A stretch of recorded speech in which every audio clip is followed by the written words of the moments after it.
Средствата се обезбедени со буџетот за 2017 година во вкупен износ од околу 105 милиони евра. Околу 105 милиони евра,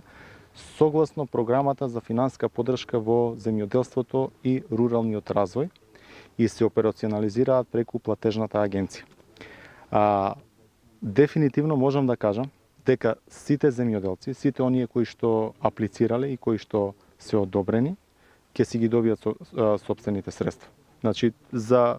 некој период од околу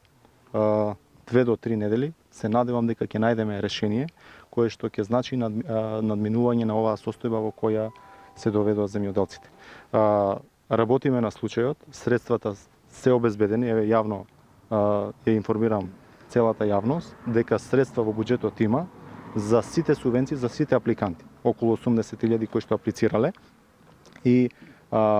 разгледуваме повеќе можни решенија и решение ќе се најде, ама она што е најбитно е дека земјоделците сите ќе си ги добијат средствата кои што биле планирани согласно програмата за 2016 година. И не само тие, туку и согласно календарот за субвенции како дел од проектот на владата за исплата по одреден календар по периоди од годината, а кои што се однесува за тековната година, први наред ќе бидат тутунарите, бидејќи во секоја година на почетокот на годината, некаде по завршувањето на официјално на откупот на тутунот, започнуваме со исплата по обработката на податоците.